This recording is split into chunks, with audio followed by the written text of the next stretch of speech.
On commence par faire l'appel. Oui, mais c'est Nicolas. Charles Ferré, Patricia Dubouchot, Yves Datin, Nicolas Contin-Souza présent, Denis Perra, Jean-Marie Taguet donne pouvoir à Madame Perra, Muriel Rivet, Didier Cassé, Ludivine Bouillon, pouvoir à Monsieur Contin-Souza, Yann Octavian Pop, Annie Carrara, Claire Foris, elle va arriver, William Trahen, qui va arriver, c'est surprenant, Annie Delsol, pouvoir Madame Villalba, Mathieu Oliveira, pouvoir Madame Dubouchot, Liliane Villalba, Paul Colbel, Delphine Auriel, pouvoir à Madame Rivet, Stéphane Coty, pouvoir à Monsieur Freyss, Marie-Va Troussier, pouvoir à Monsieur Perret, Jean-Michel Freyss, Daniel Guédé-Fouché, pouvoir à Monsieur Datin, Olivier Villa, Dany Vidal, Laurent Lacroix, Clarisse Gallet, Brigitte Mimbaud-Bisson. Voilà, merci Nicolas. C'est vrai que le Covid agit toujours. Daniel Guédé et Annie Delson sont encore Covidés, encore pour quelques jours d'isolement. Enfin bon, si ça s'arrête là, on va être tous immunisés bientôt. Et ben, il y avait le PV de la dernière fois du conseil municipal. Alors est-ce que voilà, on a lu, relu, est-ce que vous avez des remarques à faire, mes collègues? On essaie d'être le plus près là, de vos remarques, vous allez bien les mentionner. Voilà, donc, là, vous avez des observations? Ça marche? Il y a de votre compte, abstention, eh bien, on vous remercie, surtout pour le secrétariat qui écoute l'oreille penchée vers le haut-parleur pour bien écouter ce qu'on a dit. Voilà, donc Séverine est présente, comme d'habitude. Et puis on commence par Didier Cassé pour la délibération numéro 1. Merci. Attribution des marchés pour l'école élémentaire de Bène, l'école Damien Ladesser, la mairie, pour le traitement des façades, remplacement des menuiseries extérieures. Monsieur le maire rappelle que la commune souhaite faire des travaux de traitement de façades et de remplacement des menuiseries extérieures sur les bâtiments de l'école de Bène, l'école Damien Ladesser et de l'hôtel de ville. Une procédure de consultation a été lancée pour l'attribution d'un marché public de services à procédure adaptée en application de l'article R 2123-1 premier du Code de la commande publique du 17 février 2022. Les offres étaient à remettre pour le 10 mars 2022 à 12 h. La consultation comprenait 3 lots. Le premier lot, traitement des façades. Donc le lot est composé d'une tranche ferme école de Bène. Lot 2, menuiserie extérieure, serrurerie. Le lot est composé d'une tranche ferme pour l'école de Bène, d'une tranche optionnelle 1 pour l'école Damien Ladesser et d'une tranche optionnelle 2 pour l'hôtel de ville. Lot 3, menuiserie intérieure. Donc le lot est composé d'une tranche ferme école de Bène. À l'issue de la consultation, 2 offres ont été déposées et au moins une offre a été remise pour chaque lot. L'ouverture des prix a été réalisée le 24 mars 2022 à 14 h. Le cabinet Tertio a procédé à une analyse détaillée des offres et toutes ont été jugées conformes et recevables. Après présentation du rapport d'analyse des offres, la commission d'appel d'offres réunie lors de la séance du 24 mars 2022 propose de retenir les entreprises suivantes qui présentent toutes les compétences et moyens techniques pour réaliser ce marché. Je synthétise, le lot 1, traitement des façades, donc composé d'un tranche ferme pour l'école de Bène. L'entreprise retenue, c'est la SARL pour ça, qui maintenant est arrosée du Bouton. L'offre a un total donc, de 57 965,14 centimes. Donc, et notamment, il y a une variante, peut-être que M. le maire nous précisera un petit peu ce qu'il en est après. Lot 2, menuiserie extérieure serrurerie. Donc, j'ai cité le lot juste avant. L'entreprise retenue, c'est la SAS Chaise, donc à Corrèze, pour un montant total de 350 132,43 centimes. Le lot 3, c'est un lot menuiserie intérieure. Pareil, c'est donc pour l'école d'Yvenne, je l'ai cité avant. L'entreprise retenue, c'est la SARL Borsa, donc à Rosier de Mouton, pour un montant de 116 892 et 49 centimes. Monsieur le maire, propose de retenir les offres des entreprises ci-dessus, exposées dans le cadre du marché de travaux pour le traitement des façades, le remplacement d'un mobilier extérieur, de l'école de Benne, l'école d'Américaine et de l'hôtel de ville. Monsieur le maire propose au conseil municipal d'attribuer les lots du marché de travaux pour le traitement des façades et le remplacement du mobilier extérieur de l'école de Benne, de l'école d'Américaine et de l'hôtel de ville, selon les modalités exposées ci-avant, de l'autoriser à signer ces marchés ainsi que tous les documents nécessaires à leur exécution. Donc, je vous donne parce que sur la PSE, là, les prestations supplémentaires, donc la variante façade, on avait suggéré deux possibilités pour venir recouvrir donc l'isolant en polystyrène. Donc soit un enduit mince, armé d'une maille d'un tri en verre, là, comme on fait d'habitude, soit donc un marquage bois. Et au vu donc des offres, donc on a opté pour un marquage bois en douglas qui va venir recouvrir toute la façade qui est côté cour et la façade pignon qui est côté nord. Voilà, donc on laissera la façade côté ouest telle qu'elle est, ainsi que le pignon côté rue du Pouget, voilà, pour bien se figurer. Alors ensuite, on avait deux possibilités en matériaux, soit du PVC, soit de l'aluminium. Donc pour la mairie, donc il n'y a pas photo, c'est forcément de l'aluminium. Hein. On a déposé des déclarations préalables, où elle va partir demain, je crois. Et pour Ben, écoute, c'est qu'en aluminium aussi. Hein. En plus, on a des grandes ouvertures. Et ça permet d'avoir donc un vitrage et puis des huisseries beaucoup plus résistantes qu'en PVC. Voilà, donc c'est intéressant. Il n'y avait pas une grande différence de prix entre. Ouais, donc voilà. Donc il vaut mieux opter. Je ne sais pas si vous avez vu les fenêtres qu'a réalisé Chaise dans l'extension où il y a les 3 salles de classe. C'est des dormants, des huisseries qui font 7 cm d'épaisseur quand même. Regardez chez vous quelle est l'épaisseur de vos huisseries, avec donc une qualité de vitrage et une résistance thermique qui est exceptionnelle. Voilà pour ça. Donc, alors au niveau des aides, on a reçu cette semaine, l'arrêté pour la DETR de la mairie et de Le Ben, qui était déjà l'an dernier, on avait déjà voté, avec des subventions d'île. Et on attend un deuxième tour, puisque dans le cadre de la rénovation énergétique, l'État propose des subventions d'île, dotation de soutien à l'investissement local. On peut aller, on a vu donc avec les sous-préfets, on peut aller sur les 30% qu'on a eu en DETR pour la mairie, plus on avait pris une délibération, on peut aller jusqu'à 50% de plus en DIL, dans le cadre de la rénovation énergétique.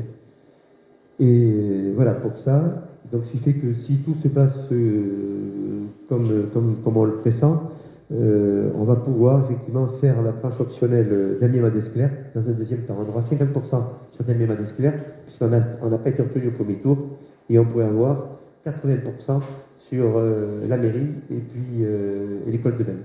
Voilà. Donc je pense que c'est un bon challenge là pour l'obligerie, pour assurer la pérennité du bâtiment. Voilà, Didier, tu me passes une. Vous avez des questions à poser? C'est clair. Donc, est-ce qu'il y a des votes contre? Est-ce qu'il y a des abstentions? À l'unanimité, merci.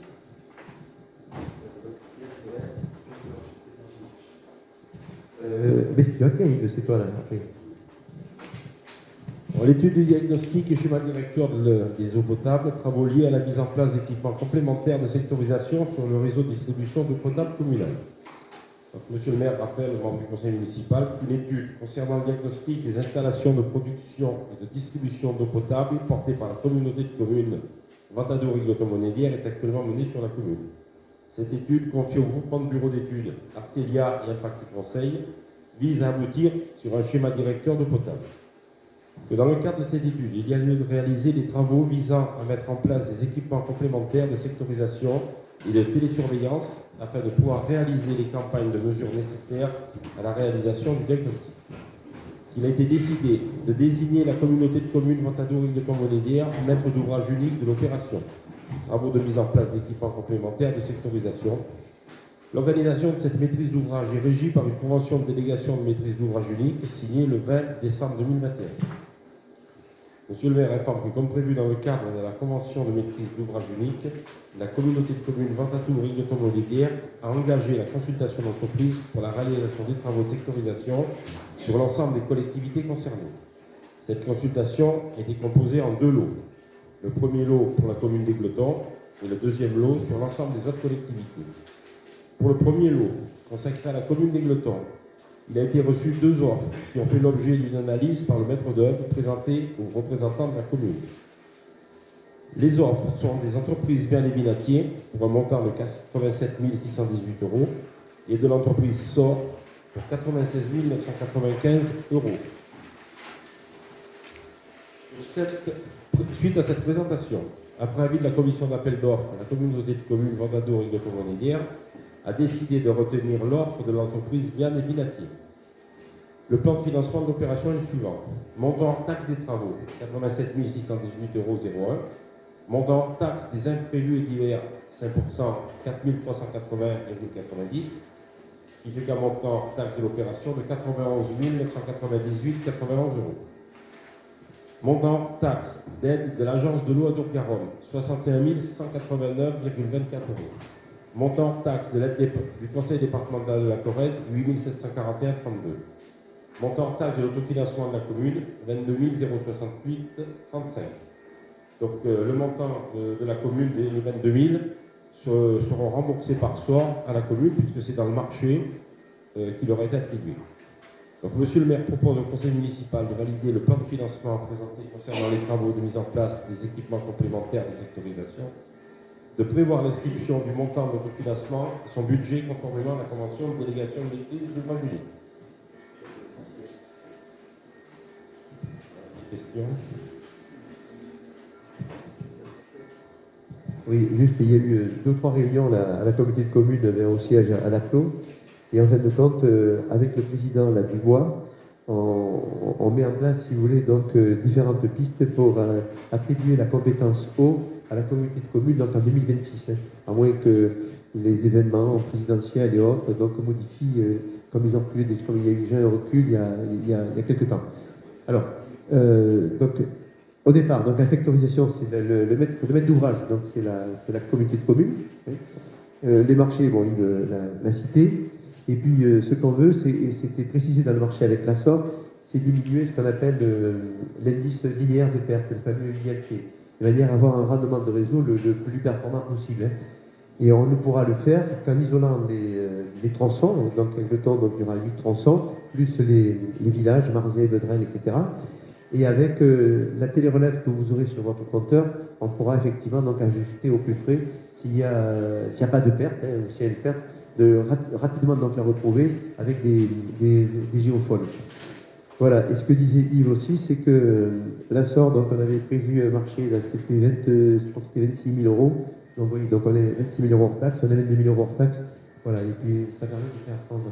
La seule chose que je regrette, oui, là-dedans, parce qu'on ne va pas se cacher, hein, c'est que c'est bien les Vignatiers là, qui a pris le marché. Et cet après-midi, il y a eu une réunion. Le délégataire, c'est la SOR, et c'est bien qui fait les travaux. C'est-à-dire qu'en fin de compte, il faut que la SOR ferme tous les compteurs, de façon à ce qu'ils puissent travailler pour bien les Vignatiers. Voilà, et puis en fin de compte, là, ils se sont donc battus là, pour avoir le marché. Alors bon, de toute façon, on n'est pas dupes. Hein. Dans un deuxième temps, donc, il y aura le marché là, de liaison du puits de la buse de Vitrac jusqu'à Égletons. Voilà. Je pense qu'il y a une position, il y a une stratégie qui est liée donc à bien Vignatiers. Voilà, donc les travaux vont débuter assez rapidement. Donc Pierre était présent tout à l'heure donc, à la réunion. Et d'ailleurs, donc même on s'est aperçu que l'EATP avait déjà changé ses compteurs, et on a besoin des compteurs en sectorisation, donc on pourra peut-être les utiliser par ailleurs. Voilà, donc il est plus. Comment? Ouais, d'accord. Est-ce que vous avez des interrogations? Et Il y a qui est contre cette délibération? Qui s'abstient? Merci, à l'unanimité.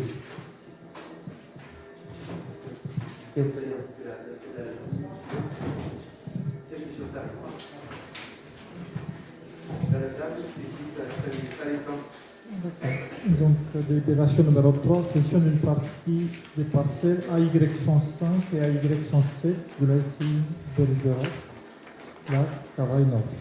Monsieur le maire indique qu'il a récemment été sollicité pour l'acquisition des parties des terrains communaux situés zone de la Chole par la SCI Bergerac, la Cavaille Nord, domicilié au 31 route de Brive, 19 000 culte.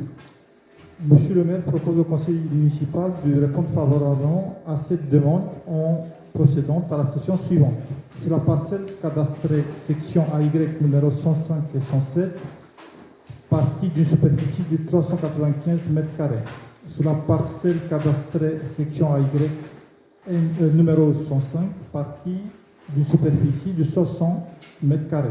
Prix 5 460 euros TTC pour les 455 m². Le prix de vente est conforme à l'évaluation des domaines.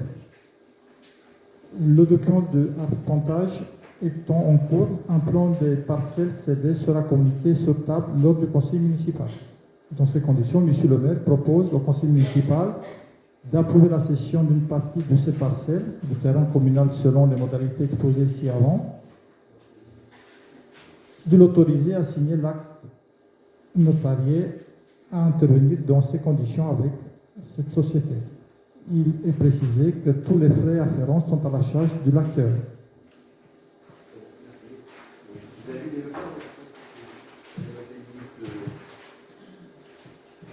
Voilà. Est-ce que vous avez des questions ou des remarques?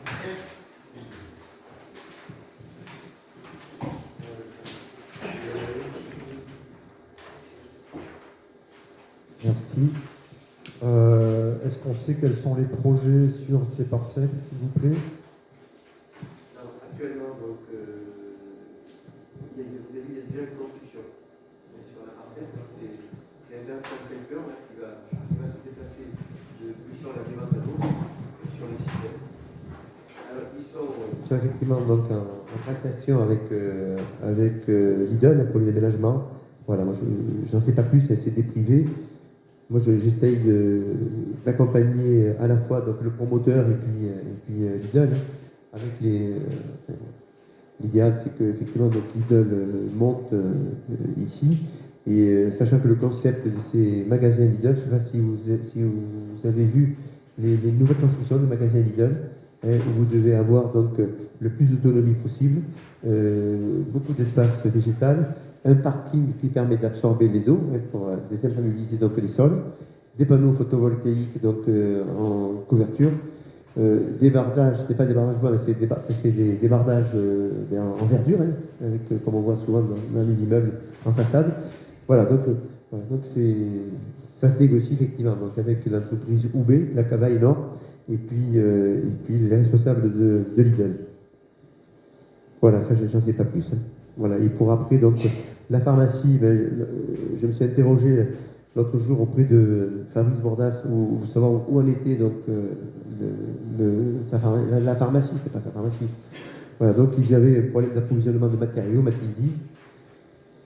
Voilà, et puis je sais qu'il y a toujours ce projet latent là, d'une boulangerie, tout à fait une chaîne un peu comme Marie Jachère. Voilà, j'espère vous en dire un peu plus pour le prochain conseil municipal. Voilà. Au niveau des eaux polluées, on a une entreprise là, qui répare les engins forestiers. Est-ce que vous pouvez nous dire quelles sont les mesures prises pour limiter l'écoulement des polluants? Alors donc il y a un bassin effectivement, donc l'ASI Bergerac, la Cavaille Nord, normalement dans notre contrat, il faudra qu'il cure le bassin. Vous savez, il y a un bassin là qui est au-dessus de chez la Chaux. Donc c'est eux qui vont en hériter. Tout à fait. Et en plus aussi ce que je tiens à dire, c'est que pour monter, si par hasard, si j'espère que ce soit le magasin Lidl qui se monte, Ça suffit d'avoir 3 supermarchés qui arrivent le temps. Hein. Parce qu'au départ, ils voulaient nous mettre un étau. Donc, bon, ça devient un peu compliqué. Hein. Là, j'ai un peu ce que je voulais dire. Bon, bref, donc. Mais j'ai un peu. Bref, voilà, donc ça va revenir dans le Au niveau des zones humides, là, il y a quelques zones humides aussi. Est-ce qu'on a une garantie qu'elles ne vont pas être dégradées, les zones Ah oui, humides? voilà ce que je voulais dire. Bon, quand on a monté le dossier, là, il y a une dizaine d'années, il y avait des mesures environnementales qui ont été prises avec des compensations de zones humides. C'est-à-dire qu'en fin de compte, là, donc, on regardera le dossier tel qu'il est, où il y avait effectivement donc, un échange et ils peuvent construire effectivement de compenser, de réduire et de compenser, comme on dit, pour les zones humides. D'accord. Après, je ne vois pas trop comment on peut compenser. Ah non, mais c'est bien, ils achètent d'autres terrains. Oui, mais ils achètent des zones qui sont déjà des zones humides. Après, ils coupent 3 buissons et ils disent qu'ils ont restauré. Mais malheureusement, ça ne remplace pas la zone humide qui est détruite. Ça arrive, malheureusement ou pas, c'est la loi qui est comme ça. Oui, après, on peut aussi exiger peut-être un respect des zones humides un peu plus. Tout à l'heure sur les polluants, les bâtiments qui sont faits comme ça respectent les normes. Pour les écoulements d'huile, il y a une certaine épaisseur d'âne, des choses comme ça, donc normalement il n'y a pas de risque. Celui qui pollue, c'est censé être dépollué l'air, donc ils n'ont aucun intérêt à polluer aujourd'hui pour payer une somme très conséquente dans quelques années. Et là, est-ce qu'on a une évacuation du séparatif qui passera par ici Alors oui, dans un deuxième temps, vous savez, donc, on a lancé le séparatif des eaux pluviales et des eaux usées, et là, on a un gros travail à réaliser. Vous avez vu que la canalisation, c'est la gamme verte, donc elle est morte. Donc il faut la reprendre effectivement tout le long jusqu'au stade. Et avec un point de bassin derrière le terrain de foot là, pour recueillir les eaux pluviales. Et après, donc avec un écoulement. Et en amont, côté est, il y a la même chose. Est-ce qu'il y a un séparatif? Est-ce que cette zone humide ne servait pas à délester les eaux pluviales là? Ah, je ne sais pas, il faudrait que je regarde ça. Là, je ne suis pas chez la mission. Oui. Et il restera donc un demi-hectare à la communaux, là, c'est ça? Oui.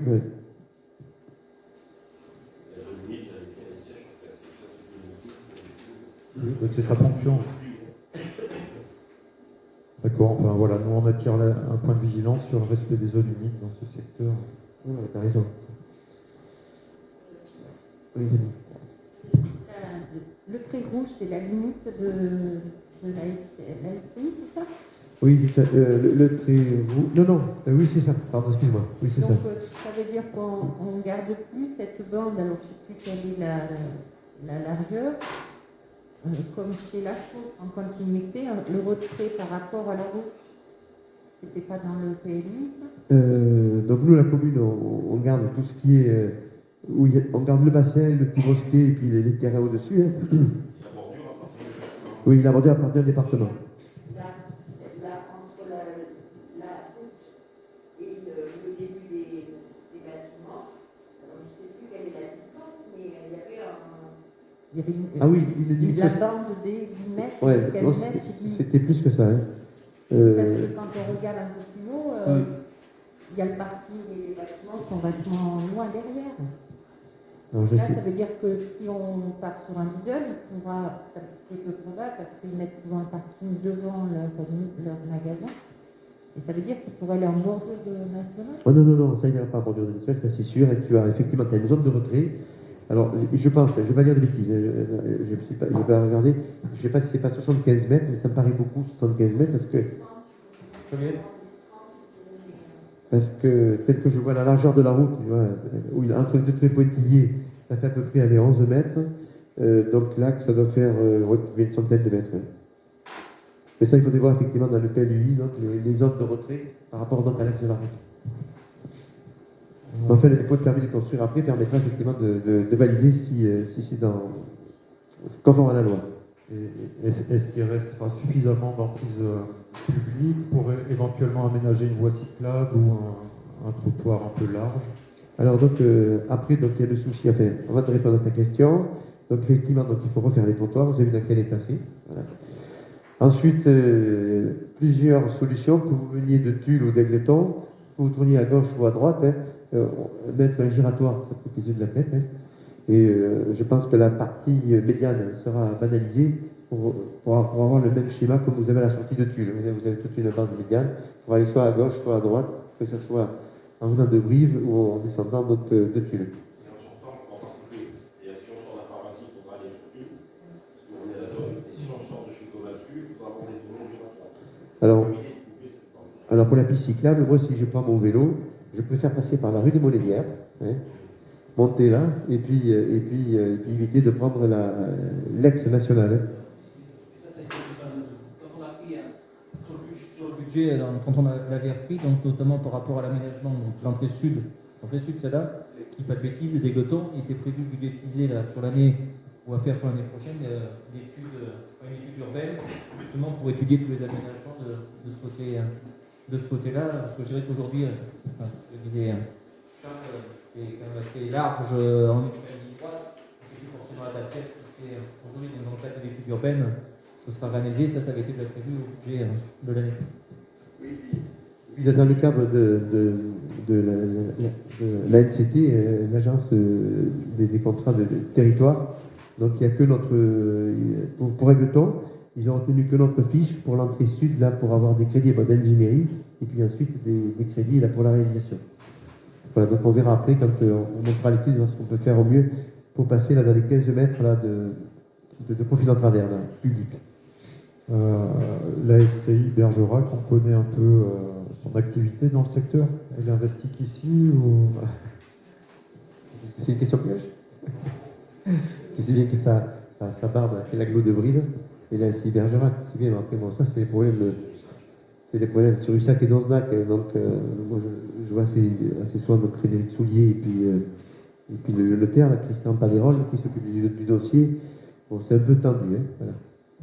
Donc, c'est par rapport au prix, où donc il y a des promesses de vente à 12 € le mètre carré là, pour les parcelles. Quand vous sortez de Brive, là, on attaque la côte de Donznac. Donc, sur la gauche, là, il y a 50 hectares qui seraient voués donc, à l'urbanisation. Voilà, donc, la loi de Brive, ça sort du cadre de notre conseil municipal, mais voudrait effectivement donc acquérir cette zone à un prix moindre qu'a donné le promoteur. Voilà. Et donc, ça. C'est pas de notre sort. Voilà. Voilà, est-ce qu'il y a des votes contre, des abstentions? Voilà, donc on vous remercie.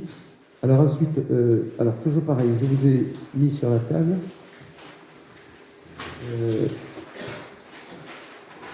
le plan de la rue de l'Industrie. Alors, la rue de l'Industrie,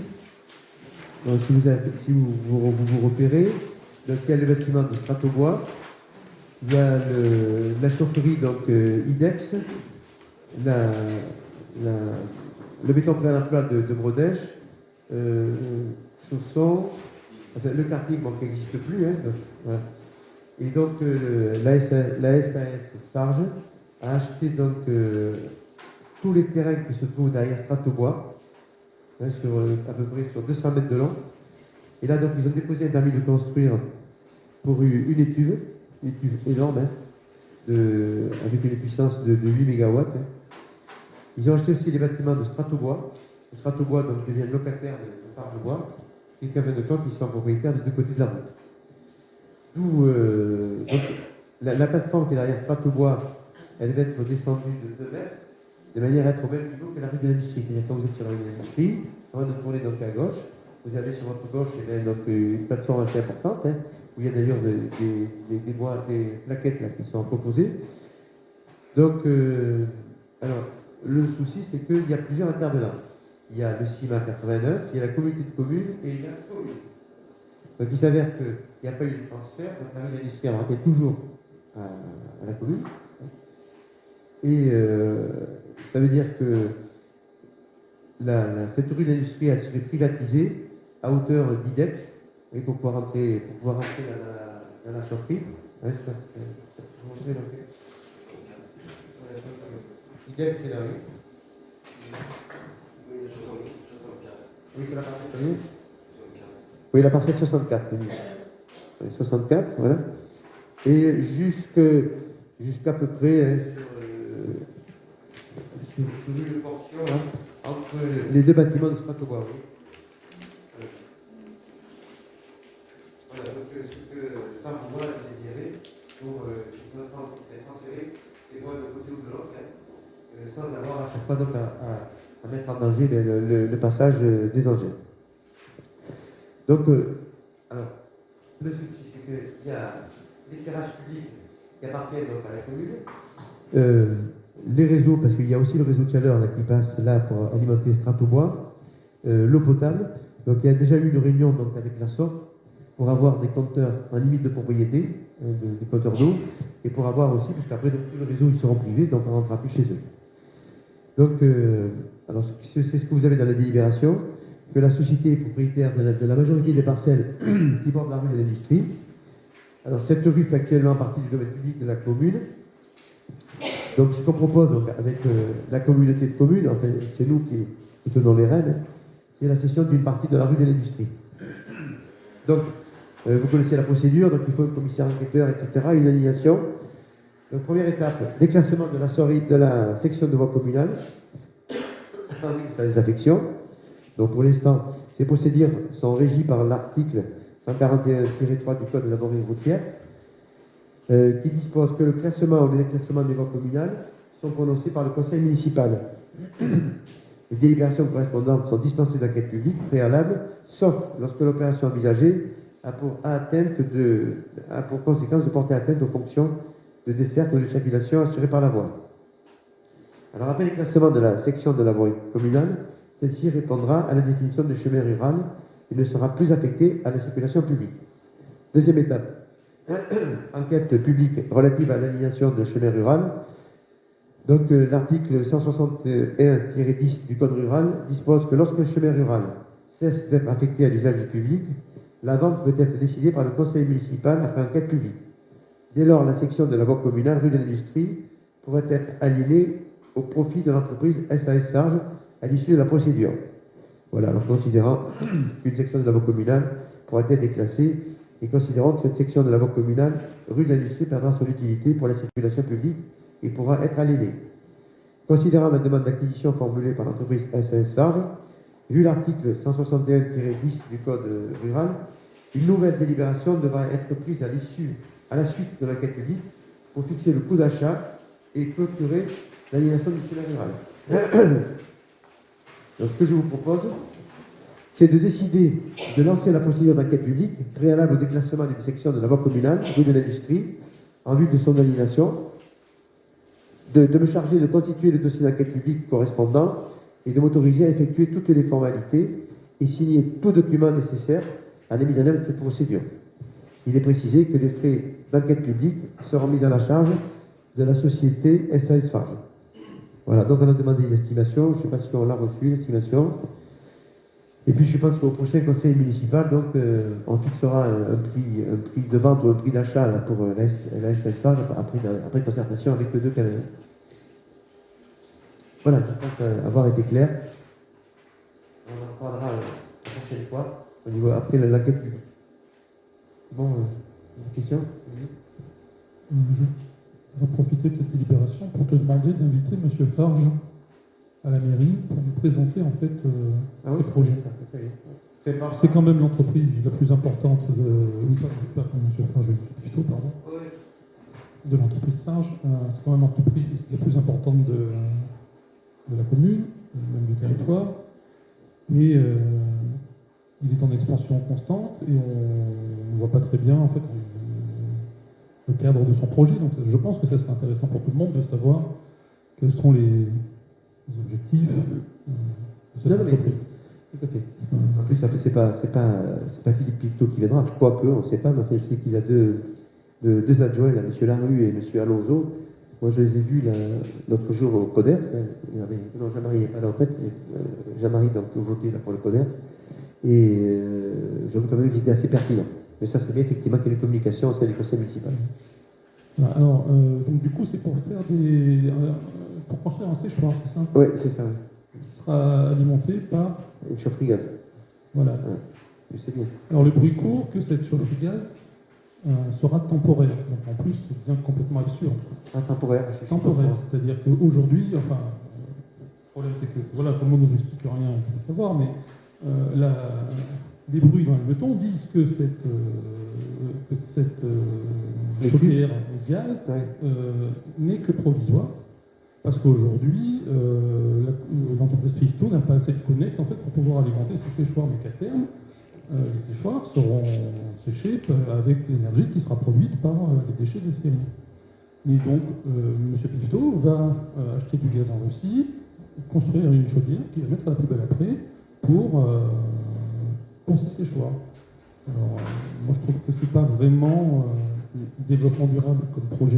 Et que, dans des conditions comme ça, nous devrions lancer des alertes et encourager les industriels et tout le monde d'ailleurs à avoir des démarches un peu plus responsables que de s'amuser à construire des chaudières et puis à les mettre à la poubelle 1 an ou 2 ans après parce qu'on a trouvé un autre moyen de se chauffer.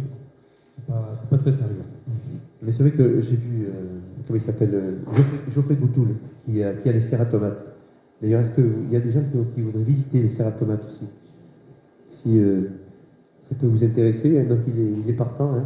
Donc tu t'occupes, Patricia, ça serait bien aussi. Et puis je retiens ta demande, à voir si quelqu'un peut venir de l'entreprise Farge SAS. Et puis, enfin, c'est vrai que il perdait plus rien à l'époque. Vous savez, quand il y avait pas Thierry Farge, mais Guy Farge, donc tout était brûlé.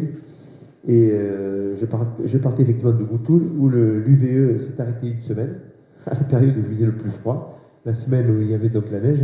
Et quand il m'a dit le prix à la tonne de gaz, c'est pratiquement pas le montant qui nous règle à l'UVE, mais presque.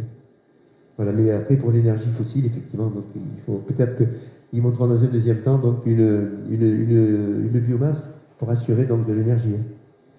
Actuellement, bon, les étuves qu'ils ont en bas donc sont chauffées avec la chaudière, la biogaz, hein, vous voyez donc, et ils récupèrent toutes les écorces effectivement des bois. Et voilà, la sciure c'est pour les pelés, et puis le reste après c'est les bois de première catégorie.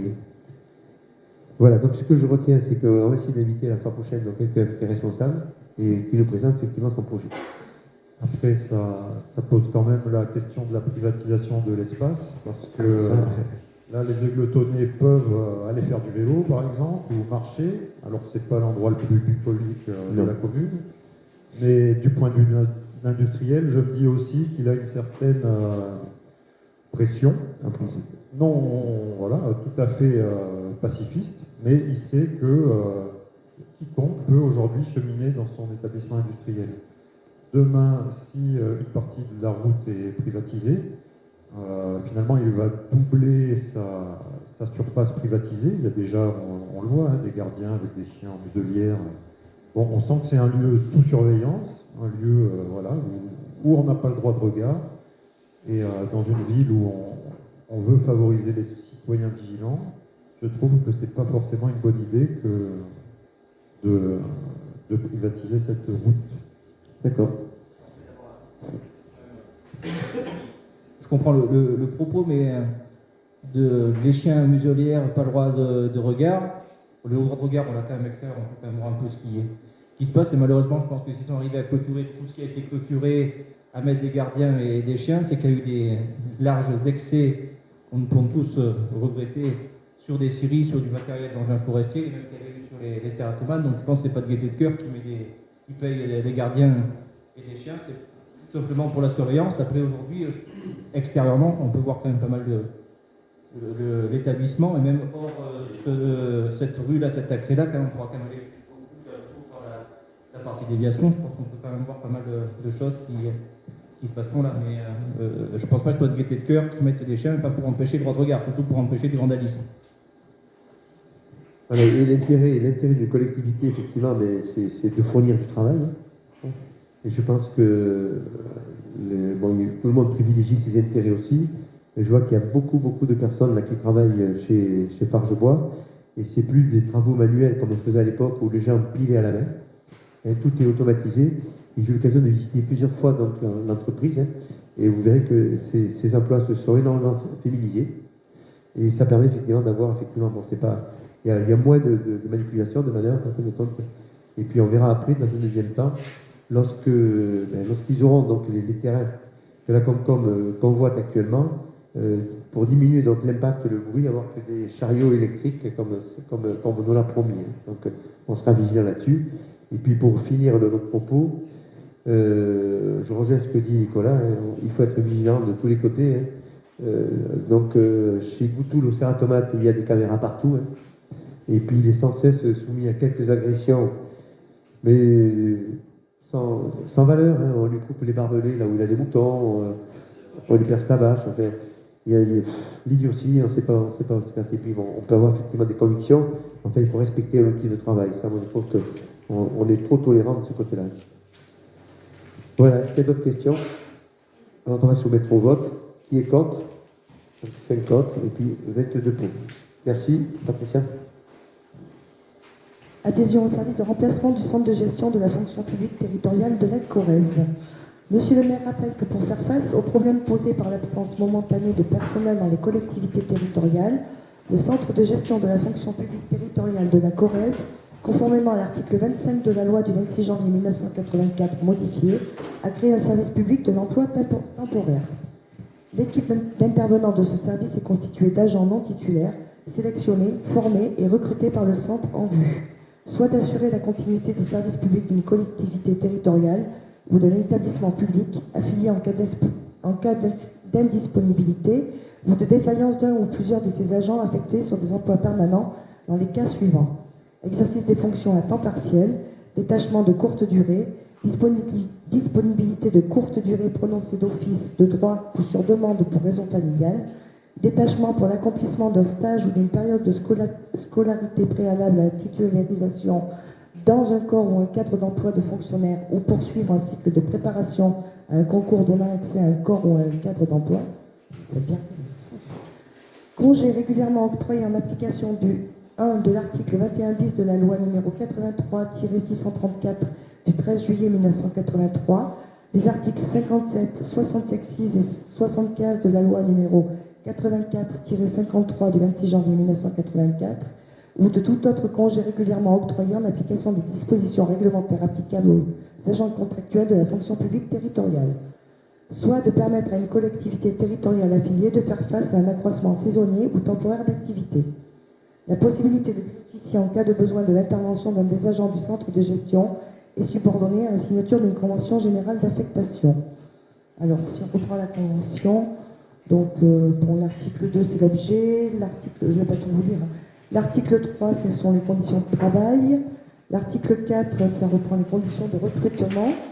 Donc, je vais vous dire le 5, le 6 et le 7, qui me paraissent les plus intéressants. Donc, l'article 5, la collectivité ou l'établissement ne peut mettre fin à la mission avant l'arrivée à terme du contrat de travail ou du licenciement des intéressés à l'exclusion de la période d'essai. L'article 6, la collectivité remboursera au centre de gestion la totalité des salaires et éventuellement des indemnités accessoires, augmenter les charges patronales. La collectivité ou l'établissement prendra à sa charge les autres frais qui pourraient être entraînés par les dispositions du contrat de travail, notamment les indemnités de licenciement et la différence entre les rémunérations versées en cas de maladie et les indemnités perçues au titre de la subrogation du centre de gestion.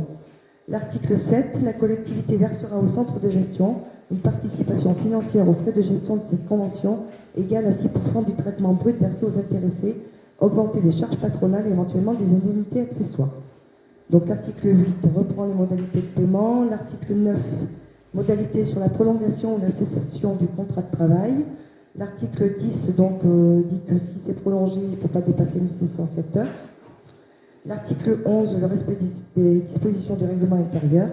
Et l'article 12, la durée de la convention. La présente convention est établie jusqu'au renouvellement des mandats électifs locaux. Donc, à partir de là, Monsieur le maire propose au conseil municipal d'approuver les termes de la convention générale d'affectation avec le centre départemental de gestion de la Corrèze pour bénéficier de l'intervention d'un agent contractuel du service public de l'emploi temporaire, de l'autoriser à signer la petite convention et les amenant à cette convention et à faire appel à ce service en tant que de besoin. Question. Juste une petite question. Quelle différence ce système apportera à la commune par rapport à ce qui est pratiqué maintenant? Autrement dit, comment on fait aujourd'hui quand il nous faut remplacer du personnel?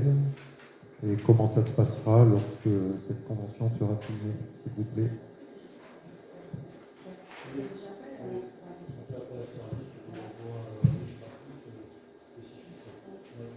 Et donc,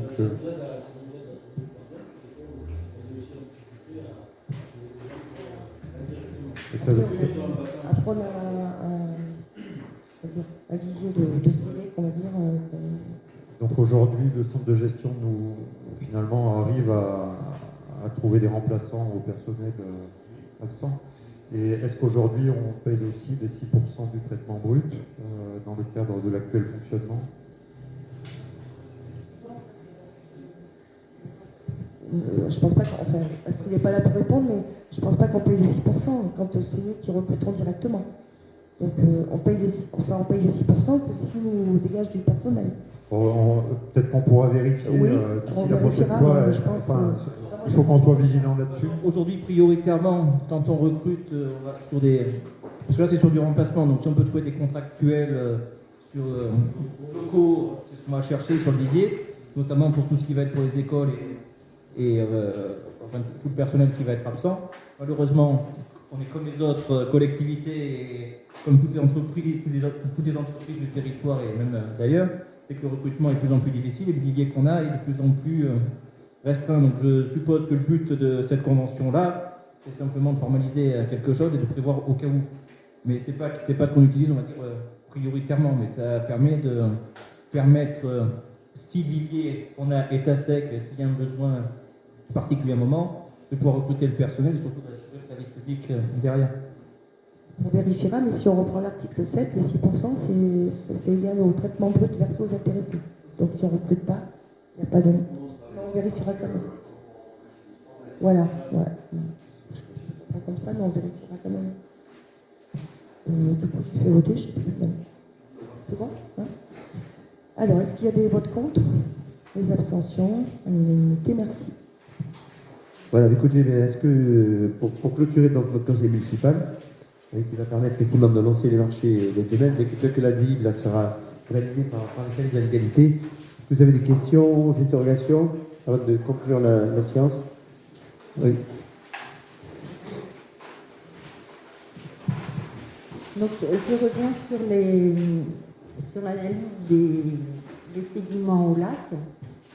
Nous avait informé qu'il y avait dans ces sédiments du chrome. Oui. J'ai regardé un petit peu quelles étaient les nuisances pour les personnes de ce chrome, d'autant que quand on se baigne la peau, le chrome rentre par la peau. Il s'avère qu'il existe deux types de chrome et qu'il y en a un qui est super dangereux. Mais vous n'avez pas poussé l'analyse pour savoir quel était le type de chrome présent. Alors, deuxième étape. Alors, j'ai reçu un rapport du BRGM. Il y avait des études. D'abord, il faut trouver l'origine. C'est le premier point. Voilà.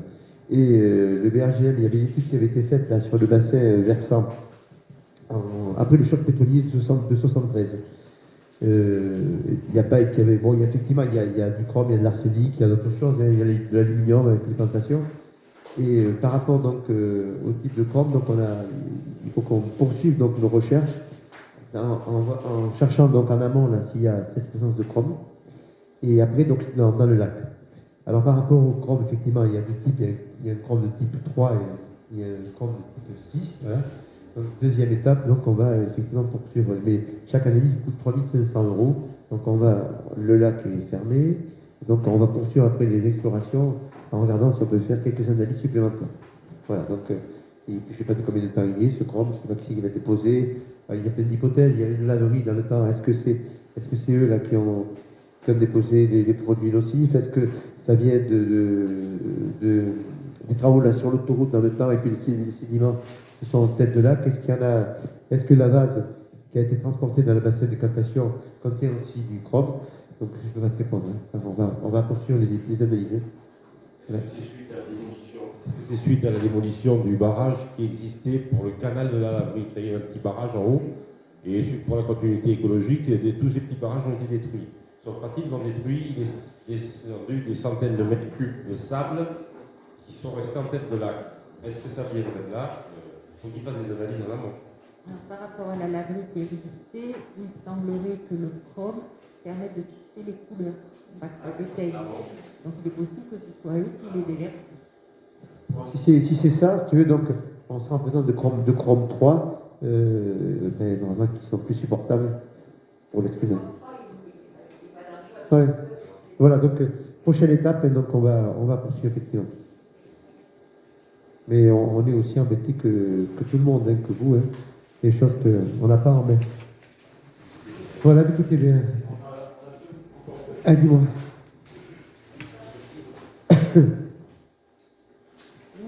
Non. Allez.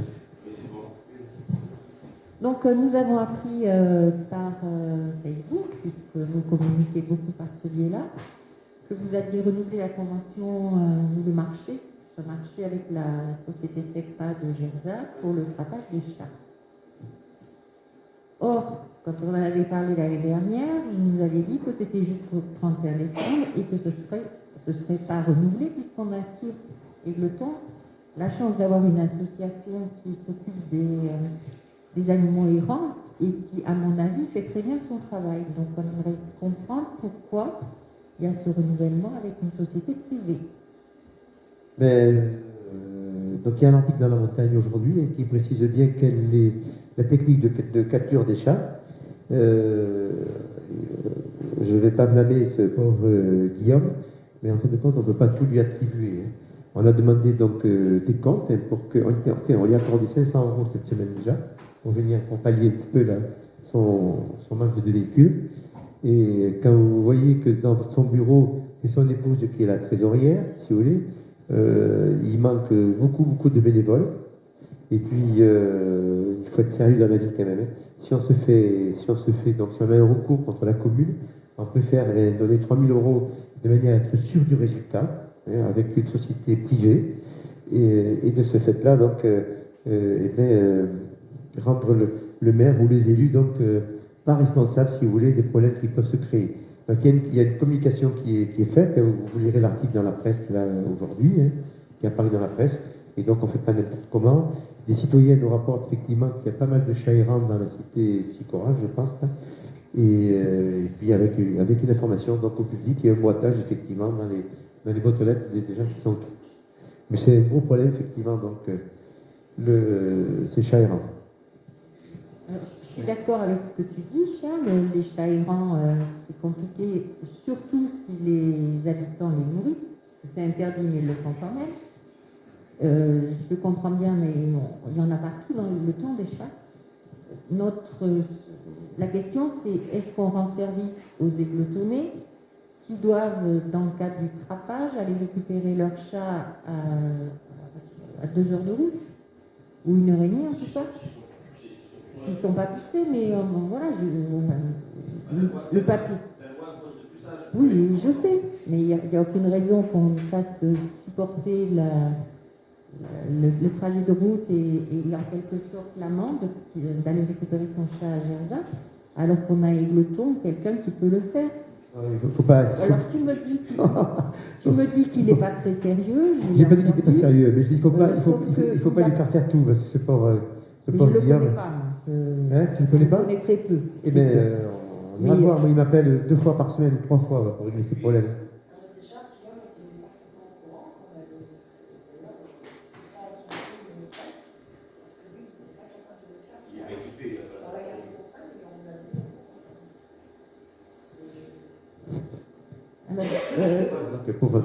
Comme mon collègue Jérôme Laurent l'a demandé pour l'entreprissage, est-ce qu'on pourrait demander à M. Favreau de venir au conseil municipal nous faire un bilan de du travail qu'il effectue pour la commune et au-delà, parce qu'il semblerait qu'il ait des mérites qui le suivent et qu'il le laisse faire le travail des choses. Donc, il a déposé des subventions. On va pas faire venir tous les responsables de subventions. Donc, vous allez le voir, vous lui parlez, et puis ça sera fait sans qu'il passe ici donc un entretien. Voilà. C'est pas une subvention, c'est une convention que vous avez signée avec. Non, je parle de Guillaume Favreau. Donc, pour lui, donc, c'était une subvention qu'on va lui attribuer. Voilà. Et donc, moi, je ne l'éviterai pas, d'une part, voilà, puisque, en fin de compte, c'est une association comme une autre sur Régleton, et je ne vais pas éviter les 50 associations auxquelles on délivre des aides. Voilà, il est assez joignable, hein, vous allez le voir, hein, il est chez lui, il habite à 2 pas de chez moi. L'autre soir, là, où il y a eu ce vent, là, vendredi soir, et on est allés ensemble, là, parce que les tôles s'envolaient au pardage, donc j'ai pas besoin, effectivement, comme fonctionne, j'y vais tout seul. Hein. Voilà, et j'essaie de l'aider au maximum. Hein. Mais c'est vrai que des fois, il y a beaucoup de gens qui profitent de lui. Hein. Alors ça, je trouve désagréable, puisque il y a même certaines personnes malveillantes qui déposent leurs animaux sur une autre commune, de façon à ce que lui vienne les récupérer après. En fait, je pense qu'actuellement dans la vie, il y a d'autres soucis que les chats. Il y a des problèmes, si vous voulez, en Ukraine et ailleurs, alors vous ne bourrez pas la tête avec ça, quand même. Qu'est-ce que ça peut être désuet, si vous voulez, là, ce petit raisonnement, là, quand même, ça me dépasse. Hein. On s'occupe de tout, si vous voulez. Pendant que les gens ils prennent des bombes, là, on va s'occuper des chats. Bon, alors, une autre question. Oui. Donc on avait conseil communautaire lundi et on a eu la désagréable surprise de voir que le conseil communautaire allait délibérer sur une hausse de 2% de la taxe sur le foncier bâti. Or, la commission des finances de la Comcom avait eu lieu 2 jours avant notre conseil municipal. Communautaire. Municipal, le 31 mars. Ah bon Oui, enfin, on a parlé du conseil municipal, on parle des municipaux, on parle pas de la communauté de communes. Bien sûr, mais vous nous présentez des taux fixes pour la commune d'Aigleton. Ce qui est la vérité. Ce qui est la vérité. Vous ne nous signalez pas qu'il va y avoir une hausse d'impôts à l'échelle communautaire. Donc finalement, vous répercutez 2% de hausse d'impôts fonciers sur l'avis d'imposition des Aigletonnais. En passant par la communauté de communes. Non, les Aigletonnais, certes, vont payer les 2% de la communauté de communes, comme tous les habitants de la communauté de communes. Donc les Aigletonnais, comme les autres habitants de la communauté de communes, auront l'esprit communautaire et abonderont le budget de la communauté de communes. Nous avons fait notre budget le plus sincère, on vous a dit le plus sincèrement du monde qu'on maintenait nos taux. La commission des finances, en effet, s'est tenue de la communauté de communes 2 jours avant notre conseil municipal. Ce n'est pas à moi d'aller vous répercuter ce qui s'est dit à la commission des finances de la communauté de communes, sachant que sur la commission des finances de la communauté de communes, hors les personnes, le comptable de la communauté de communes, le président, le vice-président en charge dessus, je ne sais pas combien il y a de membres, dessus nous étions 2 présents. Donc derrière, s'il n'y avait peut-être pas suffisamment de présents qui ont pu vous répercuter cette information-là, j'en suis désolé.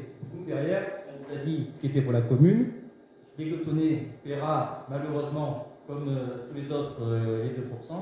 C'est obligé de la communauté de communes. Et là, je n'étais pas là à la communauté de communes lundi. On m'a fait part de ce qui, du débat où finalement vous avez dit à peu près la même chose que ce que vous dites là. L'Aigletonné allait payer, c'est logique, hein, c'est votre droit de le penser. C'était pas le débat, l'Aigletonné n'était pas le débat sur la communauté de communes, et finalement la communauté de communes n'est pas le débat ici, parce que on a fixé les taux de la commune, les taux de la communauté de communes ont été fixés au conseil communautaire. Le débat là-dessus, je pense, n'a pas le mérite de se poursuivre sur ce conseil municipal. Tu parles de l'Aigletonné, d'ailleurs, j'ai voulu te reprendre. Ça m'a un peu gêné par rapport aux autres membres quand tu parles des Aigletonnés alors qu'il y a 19 représentants des communes. Soit on a l'esprit communautaire, et on travaille tous ensemble, et on ne dit pas l'Aigletonné. C'est une petite leçon que je te donne, hein. Tu fais comme tu veux, mais je trouve ça désagréable, on en a parlé avec Francis Dubois, quand même l'Aigletonné, et quelqu'un la personne, le Rosirois, etc. Donc c'est quelque chose de vaste, mais on regarde l'ensemble, des services qui sont attribués donc à la commune d'Aigleton quand même. Je pense que la commune d'Aigleton supporte pas mal d'activités sportives pour les gens qui sont autour. On bénéficie du... Donc là, excuse-moi, mais tu es en train de te contredire. On dit précisément que la commune d'Aigleton est en train de supporter des charges importantes pour les communes d'alentour, et tu valides, en tant que membre du bureau communautaire, une hausse de 2% de la taxe communautaire pour les Aigletonnais, qui, comme tu le dis, au travers de leur taxe foncière déjà très élevée, eh bien, participe grandement au financement de tous les services dont bénéficient les habitants des communes alentours. De toute façon, on ne sera jamais d'accord sur le principe. Voilà. Donc, on s'est aperçu qu'effectivement, que la communauté de communes ne prélevait pas de taxe sur le foncier bâti. Et puis, bon, c'est bizarre qu'ils ne soient pas à la commission des finances. Il n'y a personne chez eux à la commission des finances? Non, on en a beaucoup, donc c'est effectivement une commission dont c'était pas inscrit. Dommage. Non, parce que, enfin bon, c'est pas, c'est juste sur le côté information, hein, c'est pas, il n'y a rien de répréhensible. Hein. Après, je pense que, dessus, c'est pas un proche que je vais faire, mais vous avez suffisamment d'amis aussi, entre guillemets, à la commission, enfin, sur le conseil communautaire qui sont proches de vos idées, qui doivent être membres de la commission des finances, qui auraient pu vous faire part de cette information. On est d'accord. Après, une hausse d'impôt, ça peut, c'est pas par rapport au principe que j'interviens ce soir, c'est surtout par rapport au fait qu'on a eu un débat 2 jours après et que ça aurait pu être discuté, même si je suis d'accord qu'il y a 2 conseils différents, indépendants. Alors pour les églotonnés, on a vu en commission, là, l'autre jour, du cadre de vie et puis des travaux où il y avait donc Laurent et Dany. Pour les ordures ménagères, donc, j'ai exigé effectivement qu'on passe comme les autres communes, donc en C05, et une fois tous les 15 jours, pour diminuer effectivement donc, la redevance sur les OM. Et puis aussi pour revenir aussi sur la taxe sur le foncier bâti, l'autre jour vous citiez la commune de Tulle qui avait eu des habitants. Donc je vous cite que le taux de taxe foncière sur Tulle, sur l'agglo de Tulle, c'est 6,5.